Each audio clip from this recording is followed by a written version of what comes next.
My name is Mel Stevens, a.k.a. Aerial Mel. My pronouns are they, them. I am a black artist and I am also known as the queer crip in my community.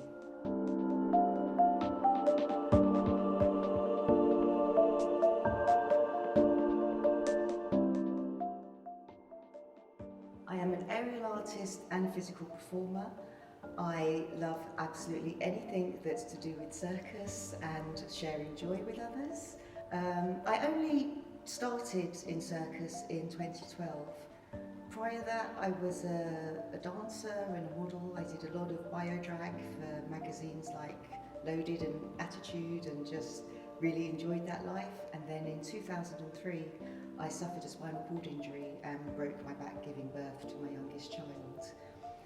For 10 years, I just existed, was very isolated, realised exactly who I was as a person, which when you go through changes to do with your demographic and your psychographic, because you can't hide from yourself when the only person you see every day is yourself, there were no other interactions in your life, that's when my queerness became very, very clear of how I needed to be my authentic self to live my life.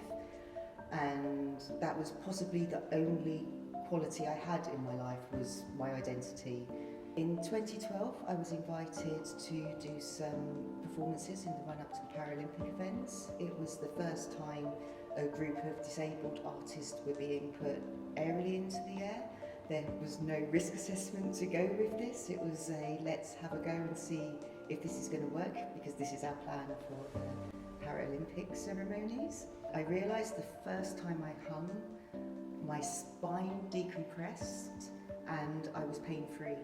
So before I had done anything aerial, I was just living in chronic pain, in a wheelchair, unable to stand, unable to lie flat. My body was in a constant seated position. My experience within the LGBTQ+ community is they are the community that embraces me, they are the community that empowers me and that lets me identify my strengths and then celebrate them.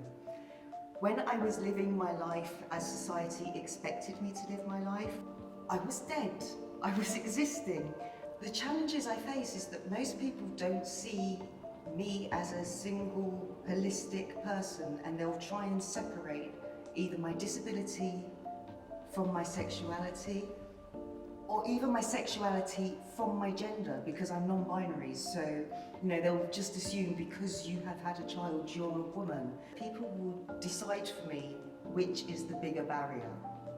And if they think disability is the bigger barrier, they are the only access needs they will deal with. Whereas for myself as a physical performer and as an outdoor artist who performs as a non-binary artist, the aftercare and the mental health and the things I hear in the community can be equally as damaging as somebody throwing something physically at me. If I'm working in LGBTQ+ communities who don't have experience with disability, they will totally take care of that aftercare, my mental health, making sure I'm supported, making sure I have someone to talk to, but they won't think about my support worker. So there's a real divide from both communities, and they need to somehow come together, and it needs to be accepted as the norm. An even bigger barrier is when you can speak as a deaf person. For some reason there's some misconception that everybody who's deaf either can't speak or may have an impediment when they speak, or there's the crazy illusion that everybody who's deaf can sign read and understand BSL, and it totally depends where you are in your journey. And I can read Makaton and basic sign language, but I know there are level 3, 4, 5 signers who they'll expect me to understand what they're telling me, and I don't get it. The image that the media put out for bodies in general is just very negative, and it's been very negative for as long as I can remember, in the fact that people are airbrushed, they're made to look better, they're always looking for that stereotypical type. It doesn't reflect the real society. If they cast disabled people in any show, they tend to look for the most obvious of disabilities that can be seen. So if, for example, somebody has a prosthetic, they will make sure that prosthetic is seen throughout every scene that that person shot. And yet I know people with prosthetics who you wouldn't know unless you know. If people have hearing aids and they're deaf, they seem to always have an impediment or a cochlear implant or something very clear to say this person's deaf. I don't see anybody representing my demographic of deaf people in the media ever who are deaf, use hearing aids, and aren't necessarily showing them off at every angle. So there's definitely a marketing with disability where it comes across as very tokenistic, as if to say, we've ticked that box, we've done our job, it's not our problem anymore. It'd be so nice to see great people in the media, you know, doing shows and entertainment. Maybe 2 years later, maybe find out that they've got a disability or an impairment or a barrier. To me, that would be real evolution, to know that the art is what we saw first and that's why we hired them, and the disability is also part of them. But we don't want to be hired because of our disabilities, we want to be hired because of our skills. And sadly, I only get hired because of my disability.